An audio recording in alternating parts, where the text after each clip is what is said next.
Peshat. Simple meaning of the text. Look at the context. Rashi. Rashi. We first start with Rashi. yeah.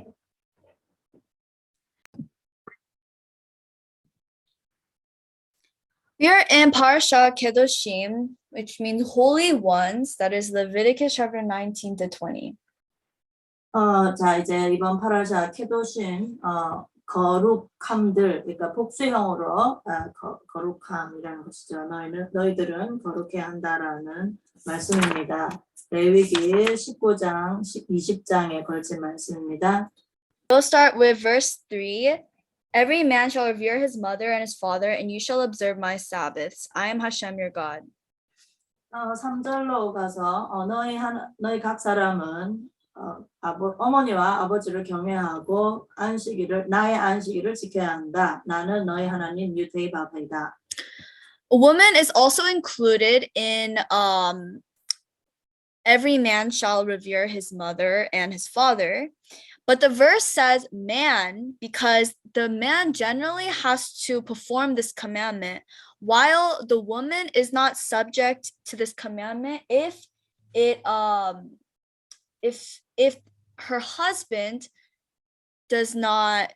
husband wishes conflicts with her parents, with honoring her parents. 여기 너희 각 사람은이라고 되어 있는데 각 사람이라고 하면 보통 남자와 여자를 다 포함하죠.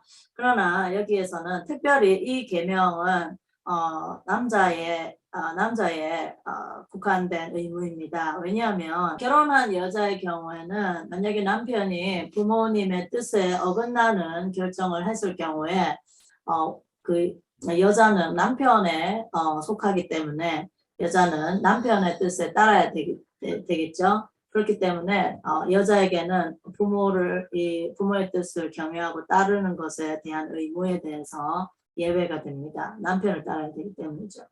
And in this verse, the reason why it says revere his mother and his father, and in this verse, mother is ahead of father.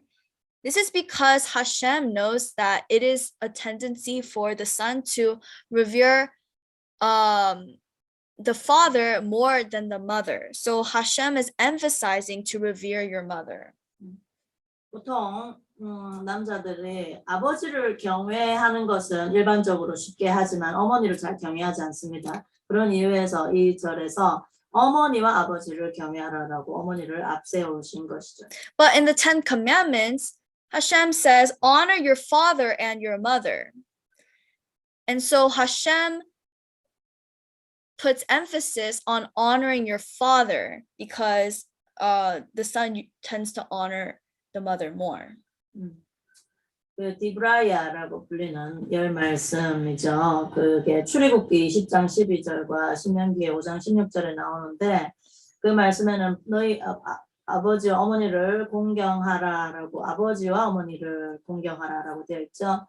그 이유는 공경하는 데 있어서는 일반적으로 어머니는 잘 공경하는데 아버지를 잘 공경하지 않는 경우가 많기 때문에 이 경우는 반대로 아버지와 어머니를 공경하라라고 되어 있습니다. It also says you shall observe my Sabbaths right after this commandment because if a father says desecrate the Shabbat, then you shouldn't listen to him. The Shabbat supersedes obeying your parents. 여기 또 3절에 나의 안식일들을 지켜야 한다라고 그 다음에 바로 이어서 나와 있는데요. 그 이유는 부모님을 경외하는 것보다 하나님의 안식일을 지키는 것이 더 우선되기 때문이죠. After this commandment, Hashem says, I am Hashem, your God, which Rashi interprets as honoring God comes first. Because the father and the son are both upholding God's honor. So even if the father tries to cancel God's words, you shouldn't listen to him because honoring God comes first. 그래서 아버지와 아들이 그러니까 부모 자녀가 한 마음으로 이 하나님을 섬기고 안식일을 지켜야 하는데 만일 이제 부모님이 안식일을 지키는 것에 대해서 반대를 한다면은 그때는 하나님이 주신 안식일을 지켜야 하는 것이 우선이라는 것을 하나님께서 강조하시기 위해서 이 3절 끝에 나는 너희 하나님 유대바베이다라고 지금 명시하고 계십니다. 즉 안식일을 하나님의 명령인 안식일을 지키는 것이 우선이라는 것을 강조하시기 위함입니다. Also, the reason why Shabbat and honoring your parents are in the same verse is because if you honor your parents and your parents teach you how to obey God's commandments and observe Shabbat, then the children will also observe the Shabbat. So children revering parents will also observe Shabbat well. Yeah, so they're tied together. Because they learn how to observe Shabbat from their parents. 여기에 또 3절에 이 어머니와 아버지를 경외하고 안식일을 지켜야 하는 것이 같이 나와 있는 이유는 보통 일반적으로 부모님들로부터 안식일을 지키는 법을 그대로 보고 배우기 때문이죠. 그래서 자녀들이 부모님을 경외하면은 그 안식일도 그렇게 잘 지키는 것을 잘 따라서 할 수 있습니다. 그러나 부모님을 경외하는 자가 아니라면은 안식일을 지키지 않는 경우에는 보통 그렇게 부모님이 그렇게 잘 지키는 안식일도 지키지 않는 그런 경우가 있기 때문이죠. 그래서 같이 이렇게 두 가지 법이 나와 있습니다. What does it mean to revere your parent? 어머니와 아버지를 경외한다는 것이 무슨 뜻입니까? Not sitting in his place, not speaking in his place, and don't contradict your parents' words. 부모님의 자리에 자기가 가서 앉는 것이 아니고 또 부모님의 말씀을 자기가 대신해서 하는 것이 아니고 또 부모님의 말씀에 모순되는 말을 하지 않는 것입니다. What does it mean to honor your parent? 그러면 부모님을 공경하는 것은 무슨 말이에요? Feeding your parents, giving them something to drink, dressing, putting on shoes, escorting. 공경한다는 것은 음식과 마실 것과 옷과 그런 필요들을 채워드리고 또한 이제 외출하시고 귀가하실 때 또 에스코트를 같이 이렇게 모셔다 드리는 것이죠. Verse 5. 5절. When you slaughter a sacrifice of a peace offering to Hashem, you shall slaughter it to peace for you. This teaches us that the slaughter of the peace offering should only be with the intent that they should be eaten. And that's why in verse 6 and 7, it talks more extensively about when you should eat it. It's a shulamim offering. Yes. Shulamim. Are you recording? Yes. 그리고 5절에 너희가 하나님께 화목 희생 제물로 제사 드릴 때, 저기 슐라밈이죠. 슐라밈을 얘기합니다. 슐라밈 제물을 드릴 때 너희가 기쁘게 받아들여지도록 그것으로 제사 드려야 한다. 그러니까 받아들여질 수 있는 방법으로 제사 드려야 한다라고 되어 있는데 먹는 것 왜 지난번에 제가 설명드렸듯이 슐라밈 제물은 그 공여자 그 제물을 드리는 자가 그 제물의 대부분을 도로 가져와서 먹게 되어 있죠. 하나님께 드리는 부분, 그 제사장이 가져가는 부분을 나머지는 되돌려 받습니다. 그렇기 때문에 먹혀져야 하기 때문에 그 먹는 방법에 대해서 6, 7, 8절에 정확하게 설명되어 있습니다. 그거 이튿날까지는 먹혀야 하지만 셋째 날에 남은 것은 불살라져야 한다라고 분명히 명시되어 있죠. And there's actually a word that describes the meat of an offering that has remained uneaten beyond the time that the Torah has set it for it to be eaten. It's called notar. 여기 히브리어로 노타르라고 되어 있는데 이것은 그 문자 그대로 남은 것이라는 의미입니다. And this is important because in verse 8, it says that whoever eats it will bear his sin, for what is sacred to Hashem has he desecrated, and that soul will be cut off from its people. 그래서 그 남은 것을 먹는 자들은 8절에 하나님의 성물을 그가 욕되게 했기 때문에 죄악을 짊어지는 것이 되고 그 목숨이 그의 백성에게서 끊어져야 한다라고 되어 있습니다. Verse 9. When you reap the harvest of your land, you shall not finish off the corner of your field to reap it, and you shall not gather the gleanings of your harvest. 9절 너희 땅의 수확물을 너희가 거둘 때 너는 내 밭 모퉁이까지 완전히 거두지 말고 네 수확물 중 떨어진 것을 하나까지 끝까지 줍지 말아야 한다. So one should leave aside for the poor at the corner of the end of his field. 여기 9절에 네 밭 모퉁이 라고 분명히 어디를 남겨두라는 것이 명시되어 있죠.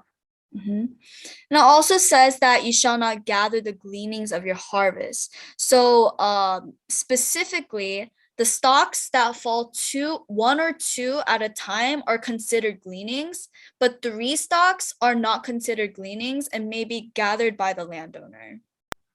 수확물을 거둘 때 한두 단 정도 땅에 떨어져 있을 경우에는 그것은 줍지 말아야 되는 것이죠. 그러나 3단 정도 땅에 떨어졌다 하면은 땅의 주인이 그 수확물로서 거둘 수가 있습니다. 그러나 한두 단 정도 떨어졌을 경우에는 그것은 내버려 둬야 되죠. Verse 10, you shall not harvest the young grapes of your vineyard, and you shall not gather the fallen fruit of your vineyard, for the poor and the proselyte shall you leave them. I am Hashem your God.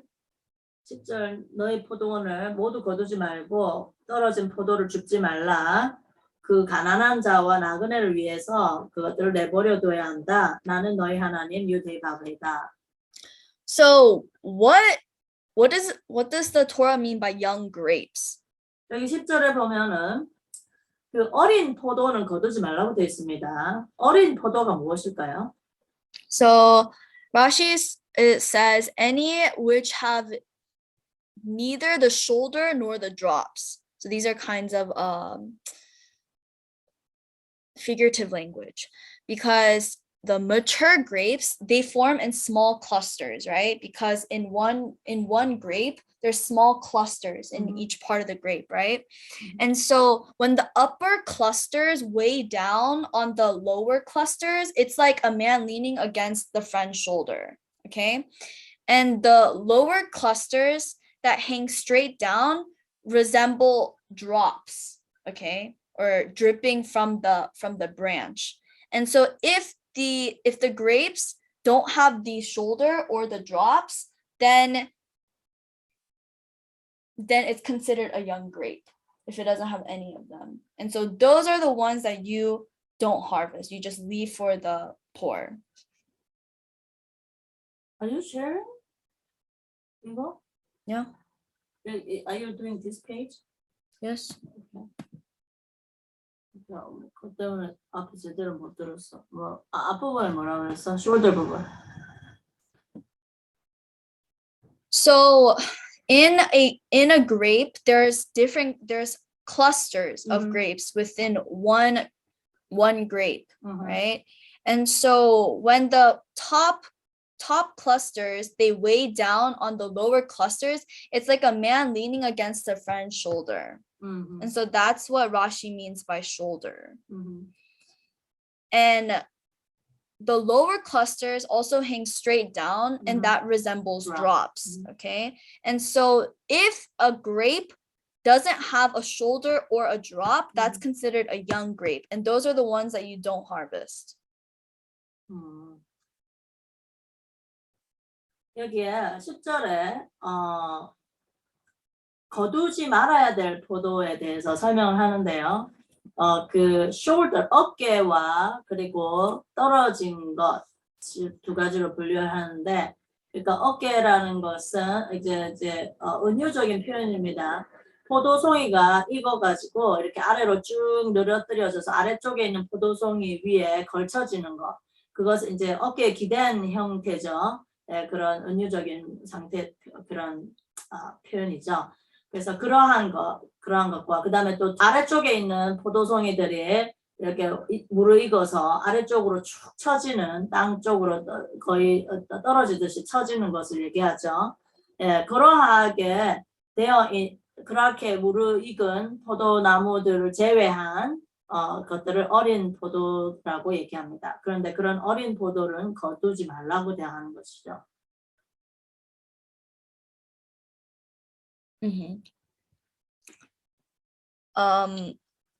I am Hashem, your God. And the reason why this phrase is at the end of this verse is because Hashem is saying that he is one who exacts punishment. And because this is regarding about how you treat the poor and how you treat the poor, Hashem is saying that I take as punishment from you. No, I take as payment from you nothing but lives. What he's saying is, what I want from you is I want you to help other people. That is my payment for you, from you. So 하나님께서 지금 여기 10절 끝에 나는 너희 하나님 유대바베다 라고 다시 강조하시면서 이 말씀을 하신 이유는 이렇게 하지 않을 경우에 그 심판하시는 분이 바로 하나님 자신임을 드러내고 계시는 겁니다. 즉 하나님은 가난한 자를 위해서 이렇게 너희들이 가난한 자들을 위해서 수확물을 땅에 그냥 남겨두는 것을 가난한 이들을 위해서 하는 것을 하나님을 위한 하나님의 보상으로 하나님께 그러니까 모든 그 풍요를 주신 하나님에 대한 보상으로 하나님께 페이먼트를 드리는 것을 가난한 자에게 나눠주는 것으로 대신하라라는 것이죠. 그러므로 만일 그렇게 하지 않았을 경우에는 그 처벌은 하나님께서 직접 내리시는 것입니다. And in Proverbs chapter 22, verses 22 to 23, 잠언 22장 22에서 23절에 it says, do not rob the wretched because he is wretched. Do not crush the poor man in the gate. For the Lord will take up their cause and despoil those who despoiled them of life. 그러니까 잠언 22장 22절 23절에 그런 말씀이 있죠. 약한 자를 약하다고 강탈치 말고 가난한 자를 그 성문에서 짓밟지 말라. 참으로 하나님께서 그들의 송사를 따지시며 그들을 강탈하는 자들의 목숨을 강탈할 것이다 라는 이 말씀에 의거한 말씀입니다. 지금 방금 레위기 19장 10절에 대한 해설은 이 잠언 말씀에 의거한 것입니다. Verse 11, you shall not steal and you shall not deny falsely. You shall not lie one man to his fellow.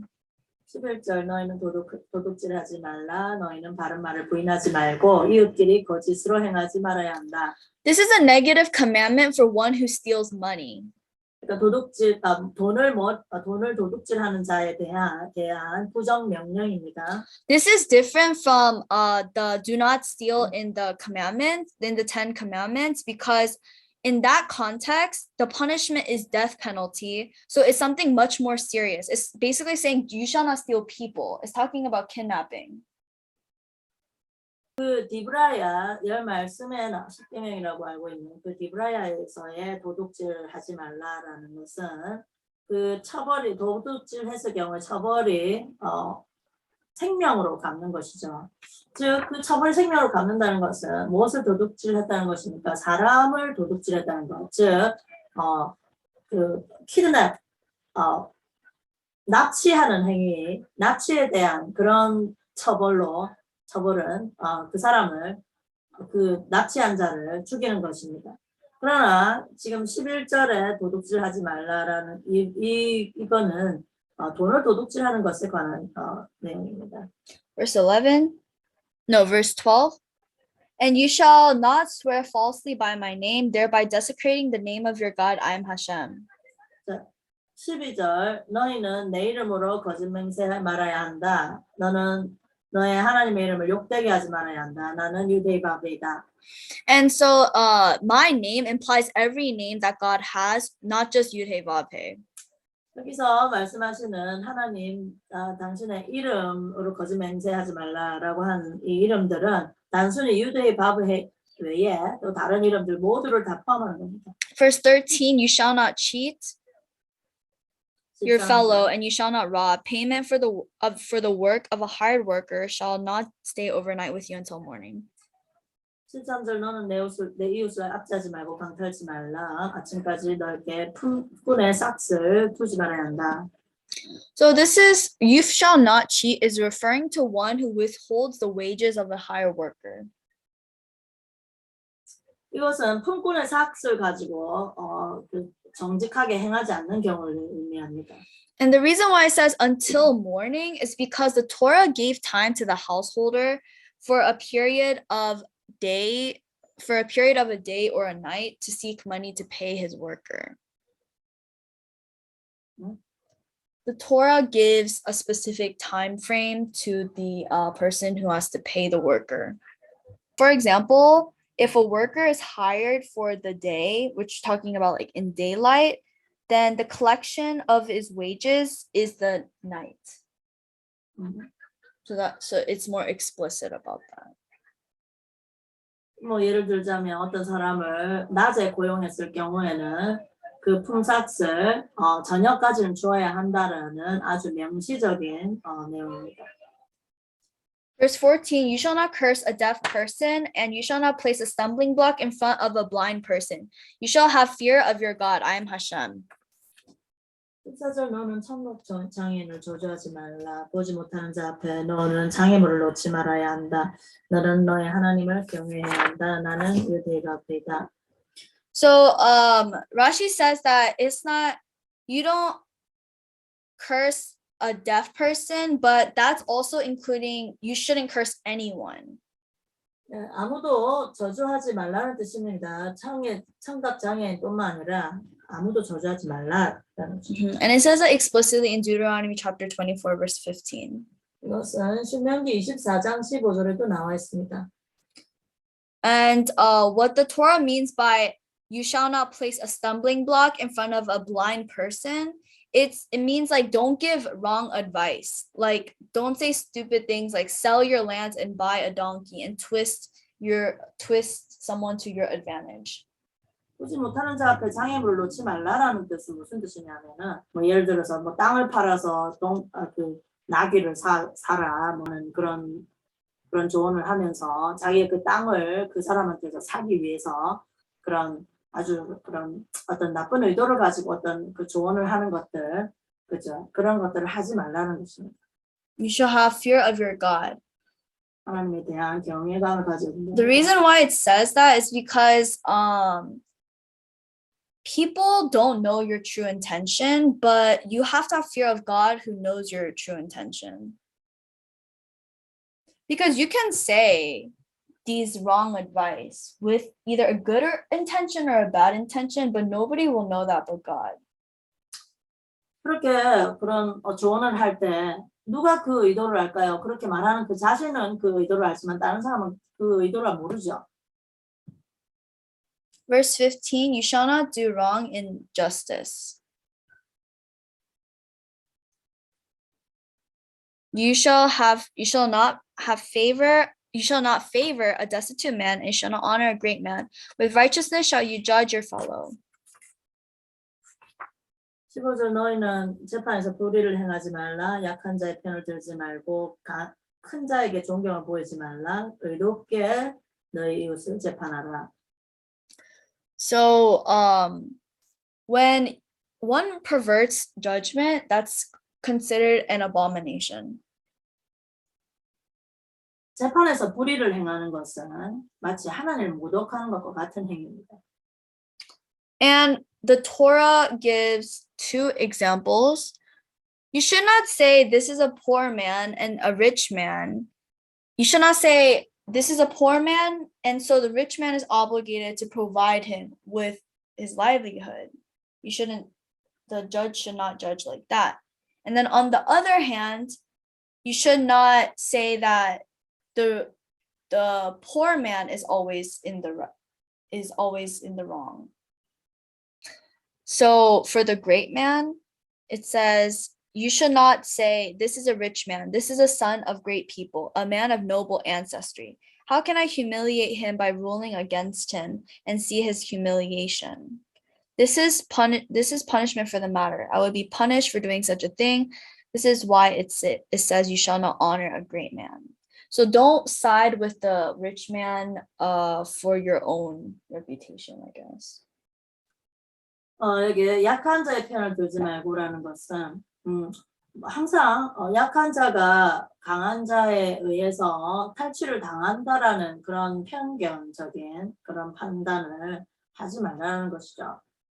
정확하게 공의롭게 판결을 해야 한다는 것이죠. 또한 큰 자라고 뭐 이 사람이 아주 뭐 훌륭한 가문의 출신의 사람이라고 해서 어떻게 그 가문에 누를 끼칠 수 있나 해서 그렇게 그들에게 존경을 보이는 그런 판단도 하지 말라는 것이죠. 그런 치우친 판단을 하지 말고 공의롭게 재판을 하라라는 말씀입니다. With righteousness shall you judge your fellow. So the reason why it says this is because Torah is basically saying judge your friend toward the scale of merit. So if there's an event that causes his his conduct to be questionable, then just give him the benefit of the doubt. 내 이웃을 의롭게 재판하라라는 뜻은 판결을 받으러 온 자가 한 진술들에 대해서 의심하지 아니하고 그냥 그 진술을 그냥 받아들인다는 것입니다. 그 진술 이상의 것들을 괜히 상상해서 이렇게 처벌하지 아니하고 그 진술 그대로를 받아들이는 그런 재판을 의미합니다. Verse 16, you shall not go about gossiping among your people. You shall not stand over the blood of your friend. I am Hashem. I am Hashem. 16절 너는 너의 백성 가운데서 험담하며 다니지 말고 내 이웃의 피 곁에 서지 말아야 한다. 나는 유대바베이다. So gossiping means instigating bad will, relating malicious talk, going to the friends' houses to spy out the bad that they may see, what bad they may hear, and spread it among the public. 여기 험담하며 다니는 행위에는 어떤 것이 포함되냐면은 정말 그 사람이 이런 어떤 짓을 저지르는지 가서 숨어서 살피고 숨어서 엿듣고 또 그렇게 채취한 정보들을 막 이렇게 살포하는 다른 사람들한테 유포하는 그런 행위까지 포함하는 것입니다. And you shall not stand over the blood of your friend means that you shouldn't just watch his death happen when you're able to save him. For example, someone drowning in water or someone being captured by bandits.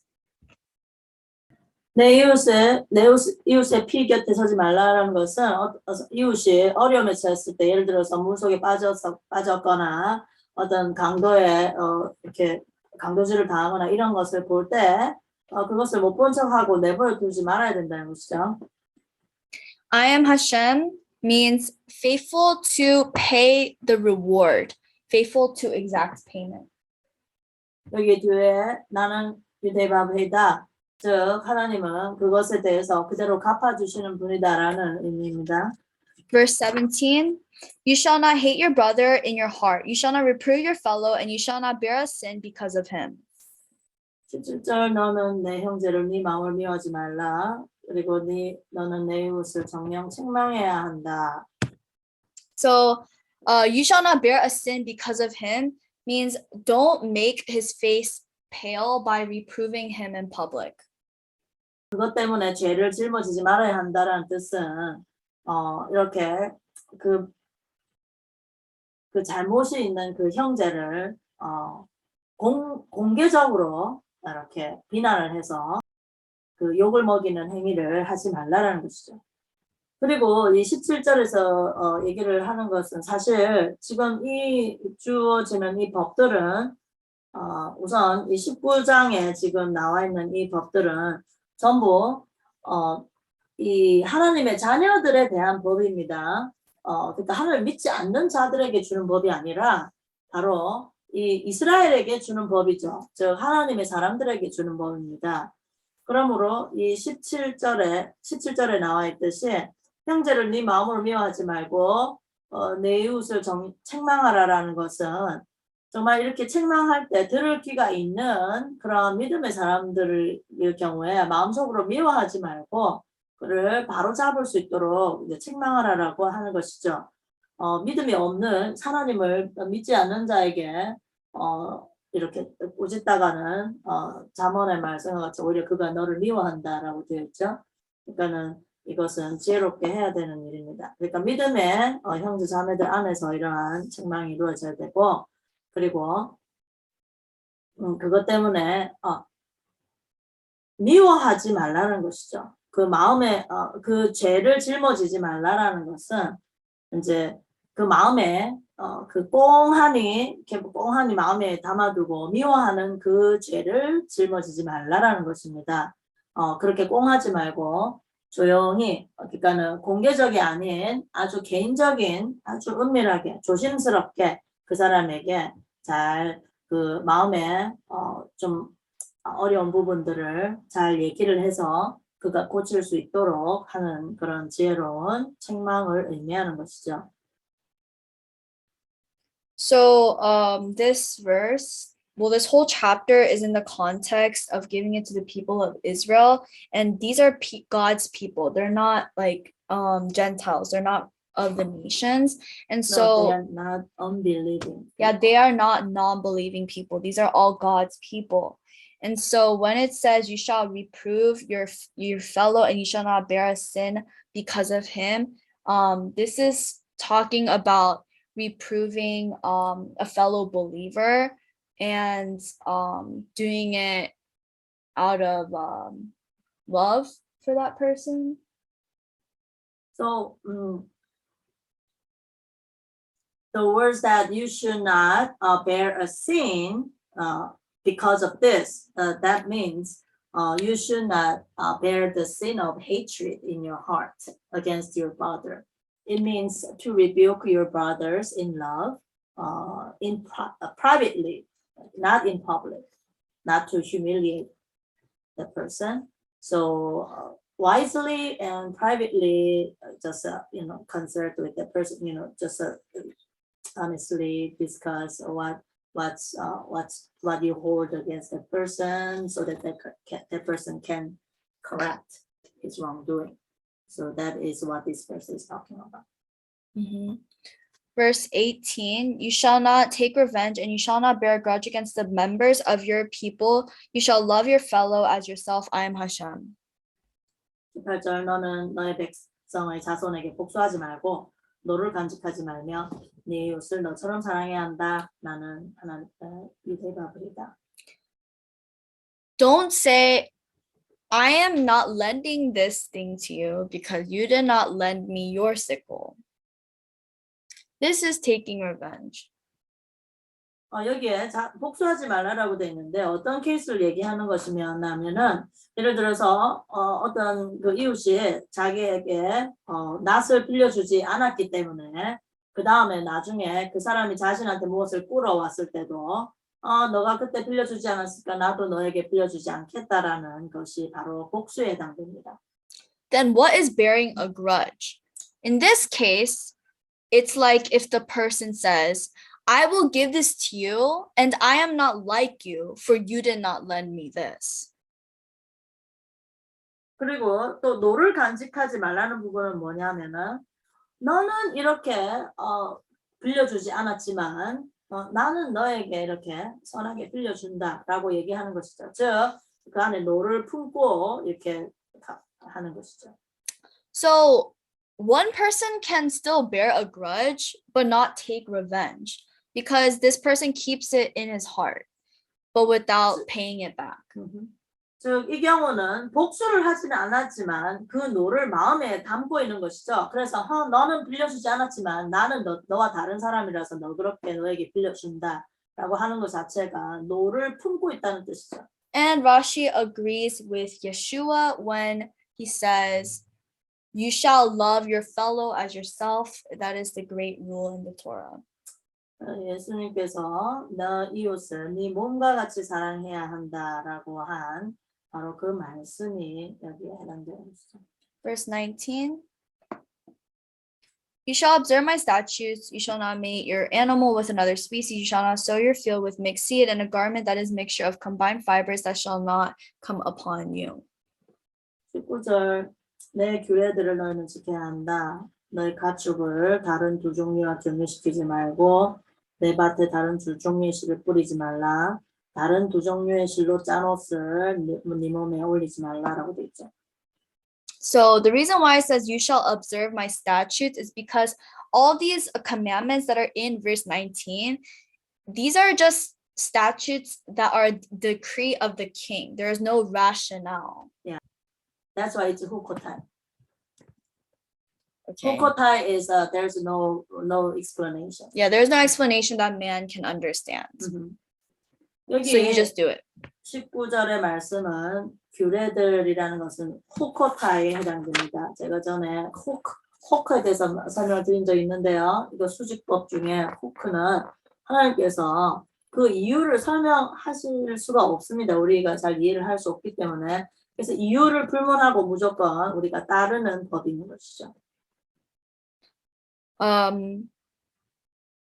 Verse 25. 이제 25절에 And in the 5th year you may eat its fruit in order to increase its crop for you. I am Hashem your God. 5년째에 너희가 그것들의 열매를 먹고 너희에게 소산이 더 많아질 것이다. So Hashem is saying by doing this, God will increase its crop. God will increase the crop for you. This is the reward. The reward for obeying these things. In the previous few verses from verse 25, it talks about 23, 24. Yeah, 23, 24. It talks about planting and when you can eat the fruit, right? You cannot eat until the 3rd year. Yeah. And the 4th year all belong to Hashem. Yeah. And from the 5th year you can eat and sell, that's the context. Yeah. But Hashem is saying that if you do these things, you'll have even more blessing. 25절에 이렇게 소산이 더 많아질 것이라는 그 축복을 보장하시죠. 그 앞에 23, 4절에 3년까지는 할례 받지 않은 것들로 간주해서 그것을 거두지 않는 것이고 열매를 거두지 않고요. 4년째에 나오는 열매들은 모두 하나님께 속한 성물이 되고 5년째부터 그 열매들을 취할 주인이 이제 먹거나 팔거나 그렇게 이제 소출이 되는 것이죠. 그렇게 할 때 이것을 지킬 때 소산을 하나님께서 더 많아지게 할 것이라는 약속이시죠. But one thing to keep in mind is this agricultural law is only limited to the land of Israel. So the sower planters who do this in Israel, the land of Israel, have to keep this agricultural law. But outside the Israel, we are not under this law because we are not in Israel. 이게 사실 지금 이 땅에 심은 것들에 대한 소출에 대한 열매에 대한 법들은 사실 이스라엘의 땅의 수확에 대해서만 적용되는 겁니다. 이 농업에 대한 법, 이 할라카는 이스라엘의 소출에 관해서만 적용됩니다. 그것을 인지하시기 바랍니다.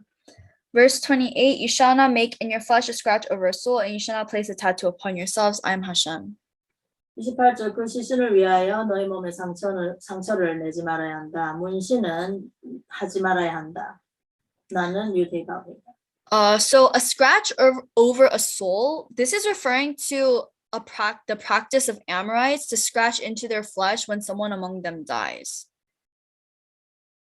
이것은 에모리족 속에 지켰던 전통 중에 하나입니다. 누군가 사람이 죽었을 때 몸에 깊이 상처를 내는 일을 했다고 합니다.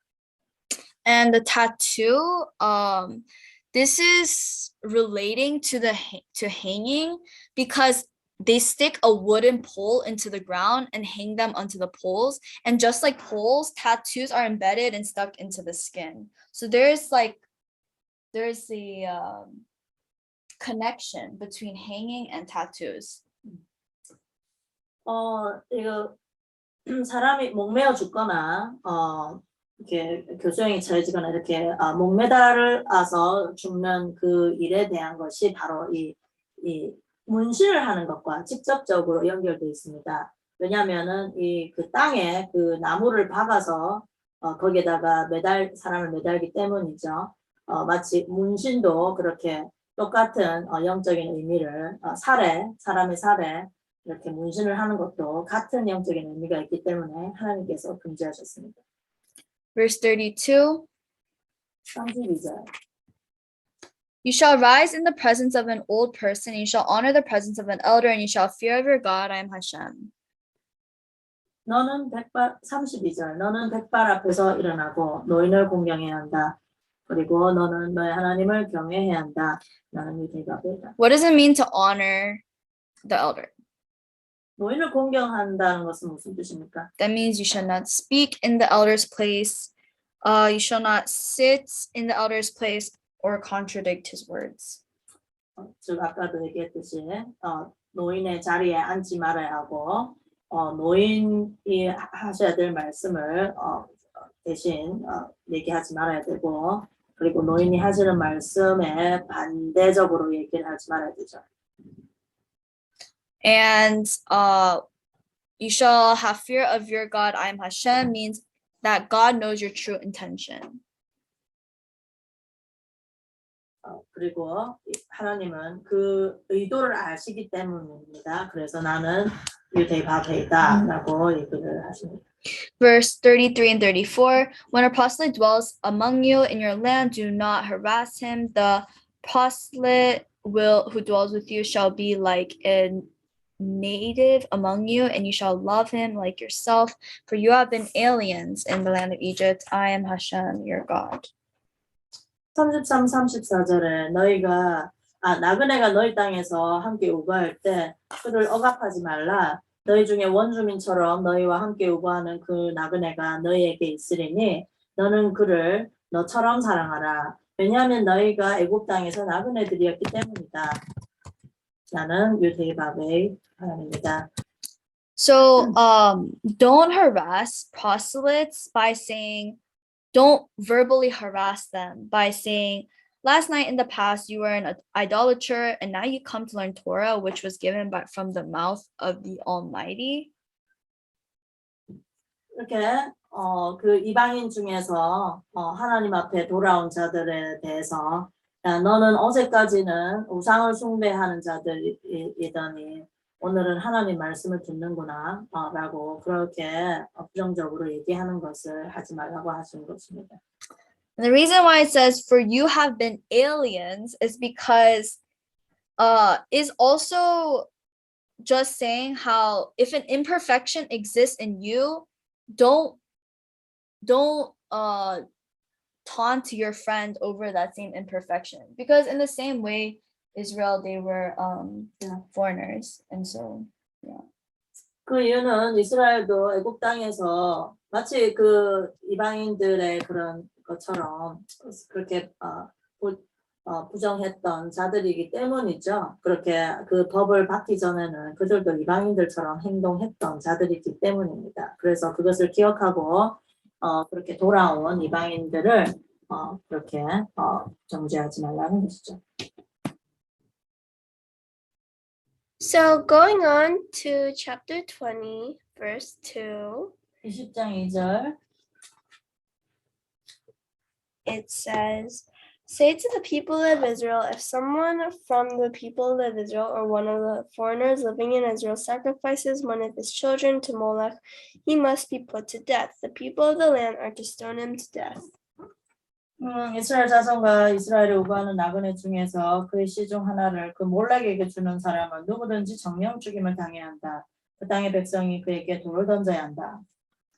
So In verse 2, it includes ve'el, which means and to the children of Israel, because this is linked to an earlier section of the Torah, and it states the punishments for the negative commandments. This is about negative commandment. Yes, Okay. the punishment.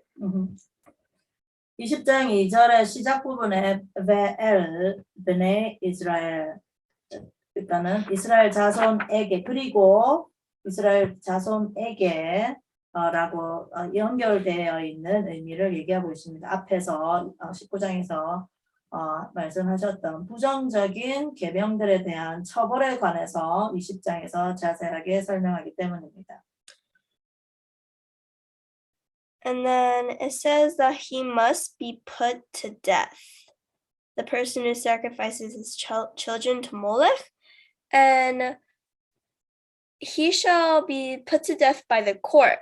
But if the court doesn't have the power to put him to death, meaning that he is someone with a lot of power, then the people of the land has to assist the court and stone him. 예를 들어서 이 자녀 중에 몰렉에게 바치는 이런 죄를 지은 자가 예를 들어서 권력층이거나 그래서 그 코트가 저기 그 재판관이 이것에 대해서 잘 재판할 수 없는 경우에는 그 땅의 백성 그 재판에서 그를 사형에 처하기가 좀 곤란한 경우에는 그 땅의 백성들이 도와서 그에게 돌을 던져서 죽여야 한다라는, 그러니까 그 백성들이 도와서 그를 완전히 제거해야 된다라는 뜻이죠. The people of the land are the people the world was created for, or the people who are destined to inherit the land of Israel. 그 땅의 백성이라고 되어 있는데 그 땅의 백성이라는 자들은 바로 이 땅이 창조 때부터 이 백성들을 위해서 창조된 그 땅 혹은 그 땅을 유업으로 받기로 되어 있는 그 백성들을 의미합니다. And then verse 3, God says that he will set himself against him also. 그리고 3절에 나는 내 얼굴을 그 사람에게 주어 내가 그의 백성 가운데서 그를 끊을 것이다. So his attention will go onto the man, and God will turn aside from all his concerns and deal with him.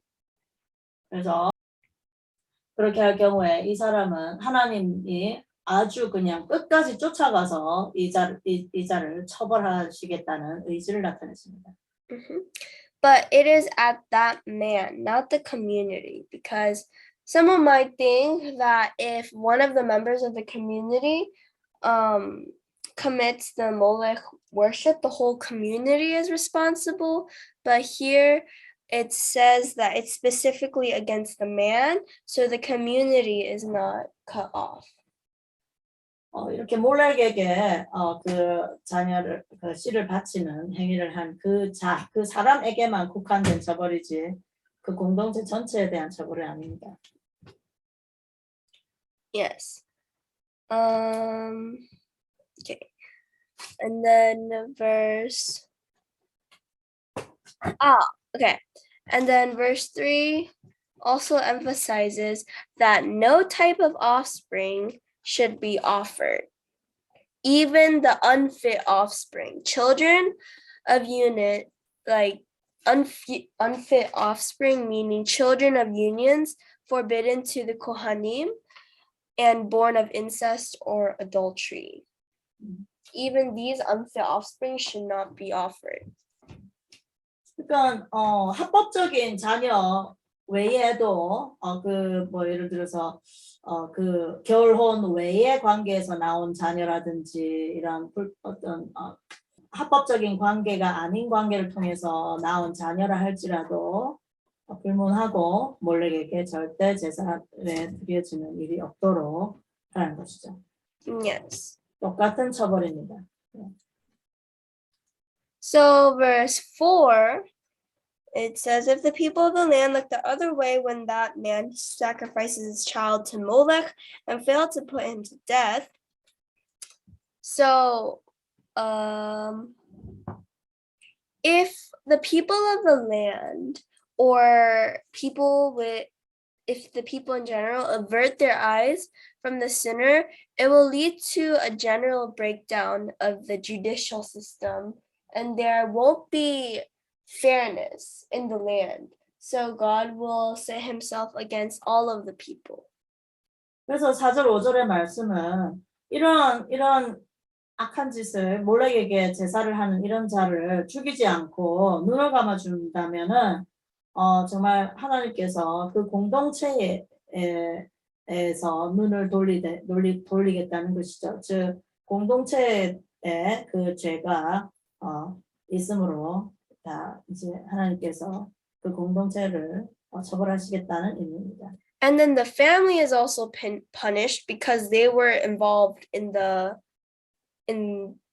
covering of the sinners. So 그리고 그 가족들도 처벌 대상이 됩니다. 그 죄를 행한 자의 가족들도 처벌 대상이 되는 것이죠. 그를 죽이지 않고 눈 감아 준다면은 이것은 그 judicial system 사법권 자체를 무너지게 만드는 행위이고 그것이 공동체를 다 악에 물들게 하는 행위이기 때문에 그러한 자를 죽이지 않는 경우에는 그것을 눈 감아준 가족들도 처벌 대상이 되고 그 공동체도 눈 감아준 공동체도 처벌 대상이 된다는 뜻입니다. Yes. And then verse 9, it says, a person who curses his father or mother must be put to death. Having cursed his father or his mother, his blood is on him. 그저 만일 어떤 사람이 그 아버지와 어머니를 저주하면 그는 정령 죽을 것이다. 그 아버지와 어머니를 그가 저주했으므로 그의 피들이 그 안에 있다. So you should never curse your parents during or after their lifetime. So even after your parents die, you shouldn't curse them. 부모님이 살아계시건 돌아가셨건 간에 그 부모님을 저주하지 말라는 것이죠. And if they do, they have to be stoned to death. 그렇게 하면은 돌에 쳐 죽임을 당할 것이다. Verse 10. Where if a man commits adultery with another man's wife, that is with the wife of a fellow countryman, both the adulterer and the adulteress must be put to death. So Rashi says that this is only to a man and it excludes minors. 10절의 말씀은 미성년자를 제외한 어른 성인 남자에 해당되는 죄입니다. And then verse 12. Verse 12. If a man goes to bed with his daughter-in-law, both of them must be put to death. They have committed a perversion and their blood is on them. 12절 이러한 근친상간의 죄에 대해서 말씀하고 있죠. Tevel in the verse means shame. 이 테벨이라는 단어가 12절에 사용되어 있는데요. 이것은 그 shame 아주 부끄러움 이런 뜻이죠. Yeah, but it also is related to the word mixture. 그리고 테벨은 또한 섞인다라는 섞임에 대한 뜻이기도 하고. Because they mixed the seed of the father with the seed of the son. 왜냐하면은 아버지의 씨와 아들의 씨를 섞는 행위이기 때문이죠. Okay, so verse 14. If a man marries a woman and her mother, it is a depravity. They are to be put to death by fire, both he and they, so that there will not be depravity among you. 13절? 14. 14? 어떤 남자가 그 또 여자와 어머니를 동시에 취하는 것도 음행이다.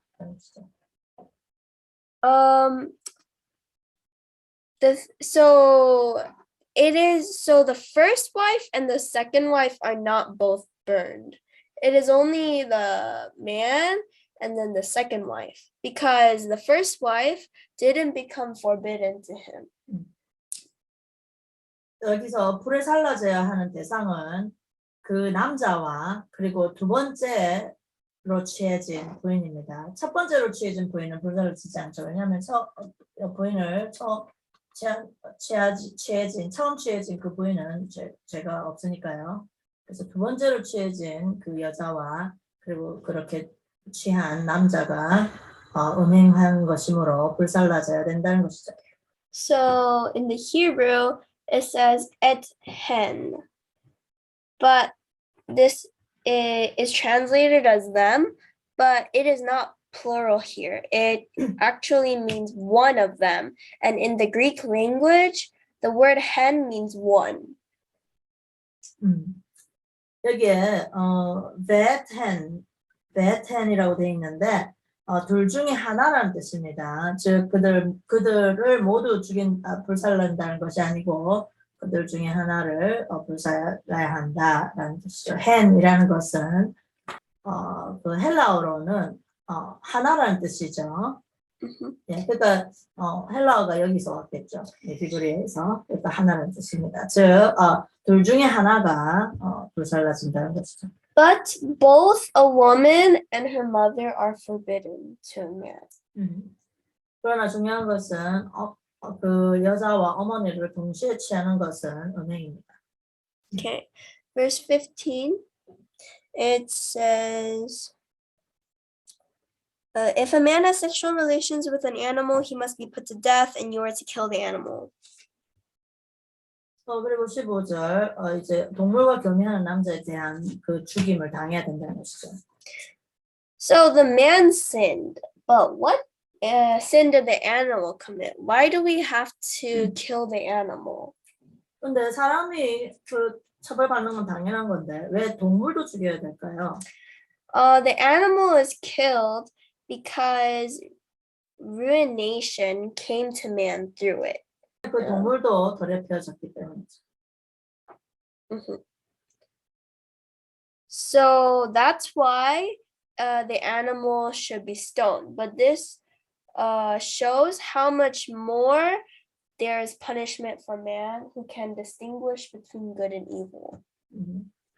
동물도 이렇게 죽음으로 처벌당하는데 하물며 그런 선과 악을 구별해야만 하는 인간은 얼마나 더 큰 처벌에 처해지겠습니까? Verse 17.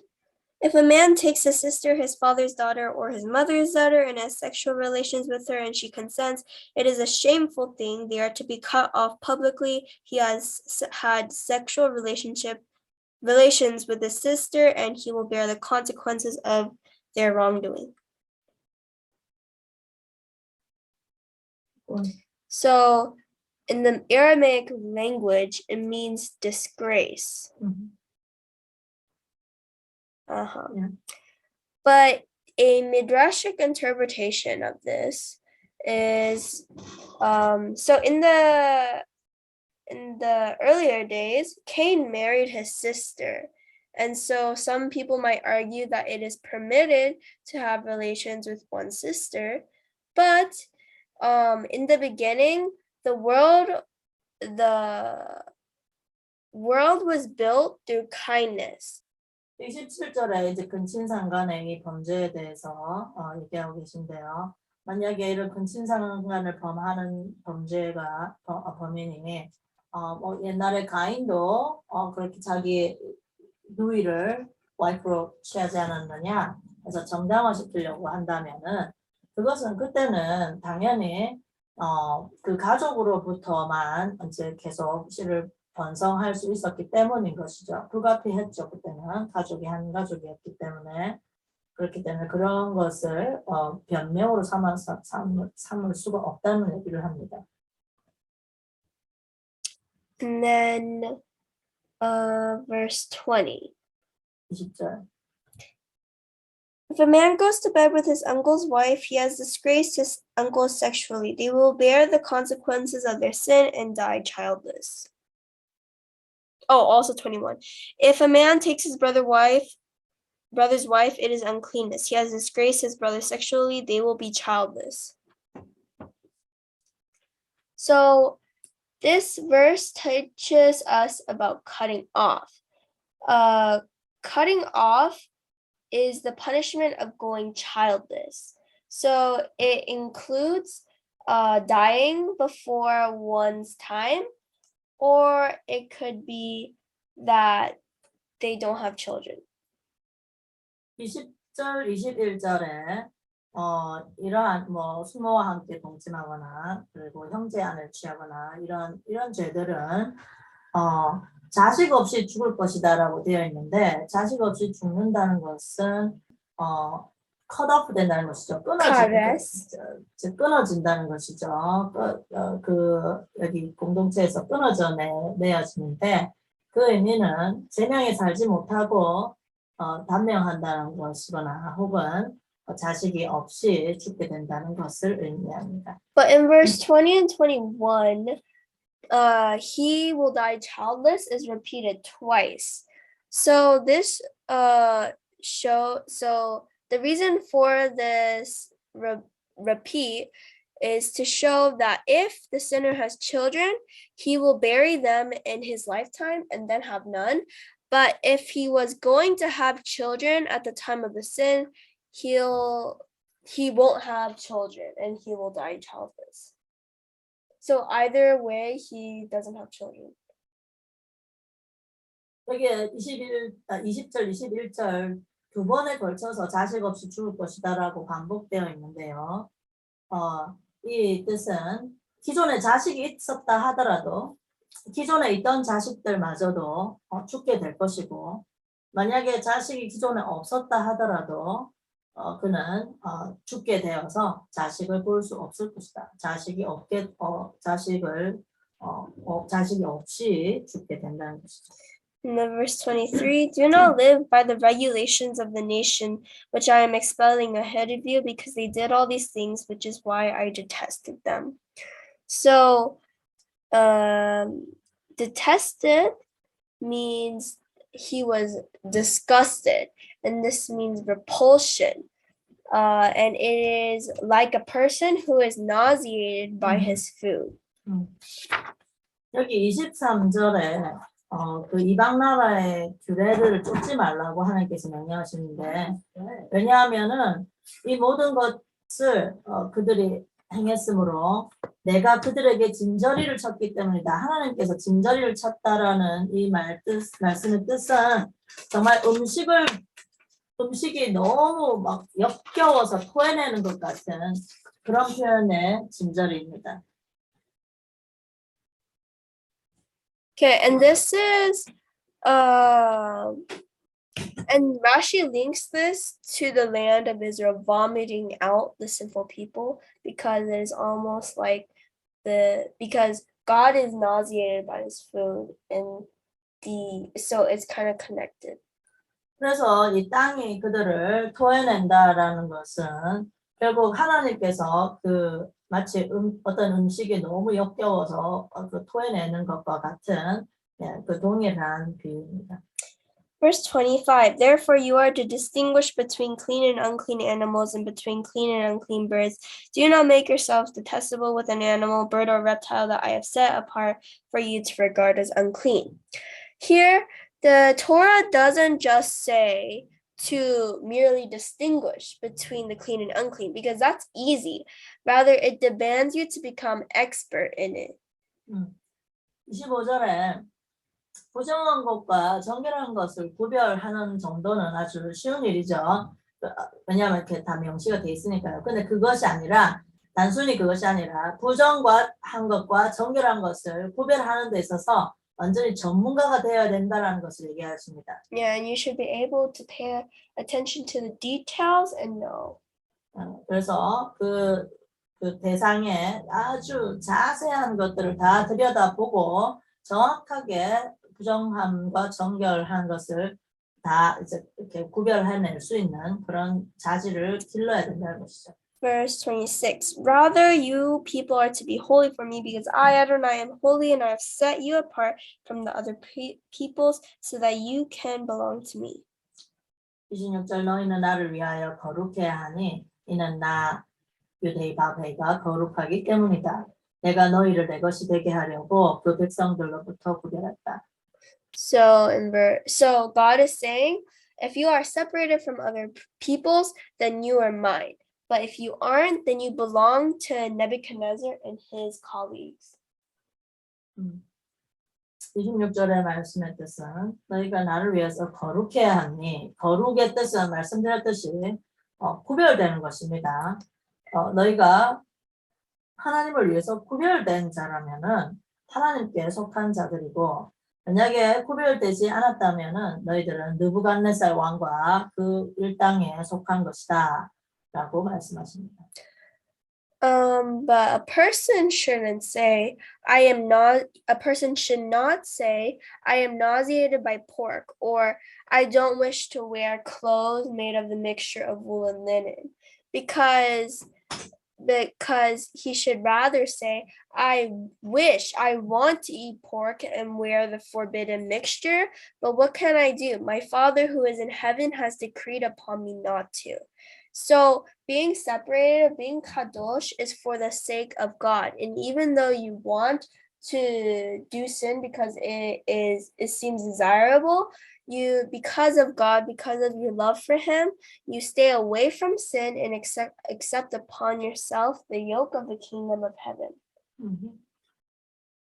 이렇게 하나님께서 부정한 것과 정결한 것을 나누셨고 그 부정한 것에 대해서 비록 그것을 먹고 싶거나 그것이 정말 보암직하고 먹음직할지라도 그것이 하나님께서 부정하다고 정의한 것이면은 그것을 하나님을 향한 사랑과 하나님을 향한 그 순종의 마음 때문에 그것을 취하지 않는 것이죠. 그렇게 함으로써 하나님의 나라에 그 짐을 지는 것이죠. It reminds me of Yeshua's words, yeah. Every day take up your cross and follow me. Yeah. So the yoke of the daily cross means the yoke of the kingdom of heaven. Yeah. Because Yeshua said, those who are weary and burdened, come and rest in me. My yoke is light and easy. Take up my yoke, right? That's what Yeshua said. Take up my yoke. That is the yoke of the kingdom of heaven. 이것이 예수님의 말씀을 연상하게 합니다. 예수님께서 나의 짐은 쉽고 가벼우니 나의 짐을 지라고 하셨죠. 네. 그리고 매일 자기를 부인하고 자기 십자가를 지고 나를 따를 것입니다. 즉 이러한 그 하나님의 나라의 그런 짐을 그 부담을 거룩한 부담을 거룩한 짐을 지는 것이 바로 자신을 구별한 자들이 하나님의 말씀을 지키기 위해서 하나님의 말씀을 정확하게 따르기 위해서 가는 그 짐입니다. Amen.